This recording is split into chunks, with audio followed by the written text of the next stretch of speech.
Paul Felder and Michael Bisping discussed Dustin Poirier's plans for his retirement fight in a recent Believe You Me podcast edition. Bisping disclosed that Dustin swiftly put an end to the suggestion of going up against Paddy Pimblett. He stated unequivocally that he is not interested in rising contenders for his final fight, only legends. Felder stated that a bout with Pimblett is illogical, and he completely supported Poirier's position. Felder said he said it wouldn't be a proper conclusion to Poirier's illustrious career. DP is worthy of a well-publicized battle against another well-known brand. He clarified that while it could make sense to fight a young, up-and-coming fighter, if Dustin intended to fight for some time, a retirement bout must be against an iconic opponent.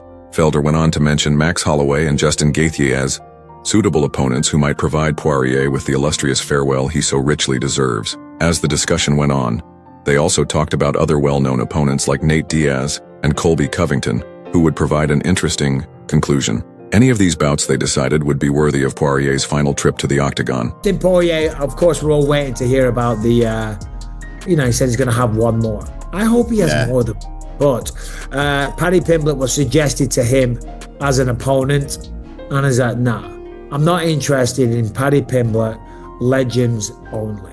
I agree. I think that Dustin Poirier has 100% earned that. You know what I mean? Like, as much of if he was still in the mix and really just trying to stick around for a long time, maybe taking out a young, hungry contender is something he'd be interested in. But right now, if he's thinking about calling it a day and wants one big, more legendary fight, that's not who I want to see him fight either, honestly. I want to see Poirier in there with somebody that's already very, very established, just had either a crazy career or is still right in the heat of it.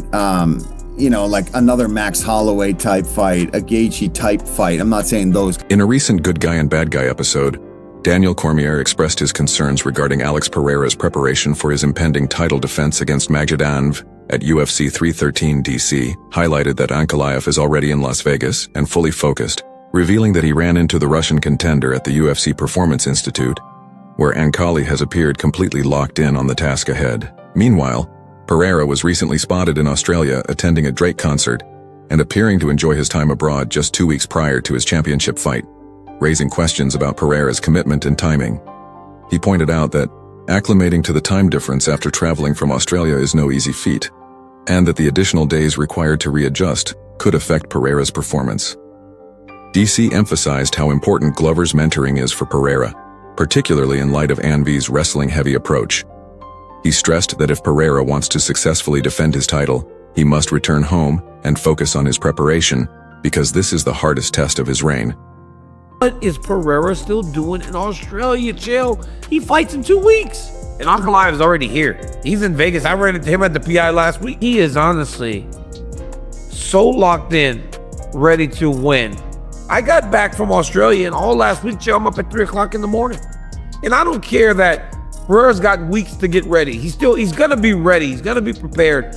But even those 2 to 3 extra days, Chill, while he's adjusting his clock to get back on schedule in Connecticut. Then once he's done in Connecticut, to fly to Vegas, right? The week of the fight, get adjusted to 2 more hours. He's gonna have to deal with all that travel and all that difference in time. And where's Glover?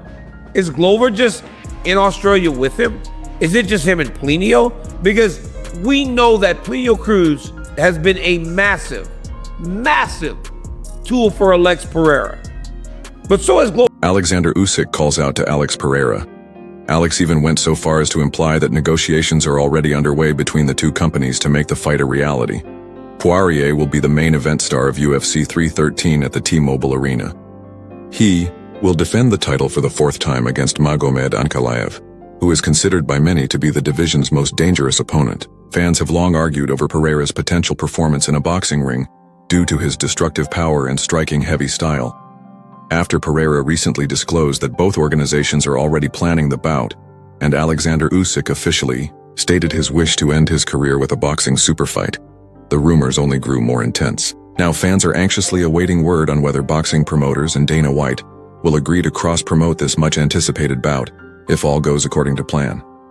In addition to defending his UFC title against Ankalaev, Pereira might have to enter the boxing ring for one of the most significant crossover bouts in combat sports history. I had already stated that I would really like to have a boxing match and they asked me who it would be. Well, I am champion, right? So it would have to be a champion, and he is the champion. And now he gave an interview and said my name, so it is something that I want and he also wants. And the two organizations, right, they are working on it kind of together. So I think now it will end, Pereira said in response to a question about a boxing fight with Usyk. Quotation: Usyk's wins over Tyson Fury has unquestionably established himself as one of the greatest boxers of all time. He has previously won all of the United Cruiserweight titles and is currently aiming to become a 3-time undisputed champion. On February 22, 2025, he will take on the victor of the upcoming fight between Daniel Dubois and Jose J.P.H. Parker. Francis now accuses Dana White of being a major barrier that prevented the battle between Jon Jones and him. In a recent interview with Sportsbook Review, Francis discussed his thoughts on the likelihood of a long-awaited showdown with Jones, stating that he views UFC President Dana White as the primary obstacle. In a reference to ongoing tension after his exit from the UFC, Nanu asked if White even wants him to be successful outside of the organization. Francis acknowledged that he wants the fight, but doesn't think it will happen. He clarified that he has been attempting to get a fight with Jones since 2020, shortly after his victory over Rosenstruck at UFC 249, and cited White as the main barrier. Francis called it a bait and switch, saying the UFC used the prospect of the Jones fight as a lure to keep him from leaving. Regardless of whether the super fight ever happens, Ngannou's strategy made it apparent that his career is not dependent on defeating Jones. Rather, he is focused on his own path and happy with his achievements. Quotation: "It might happen if you can get past Dana White, but that's a huge hurdle, and I don't care for myself.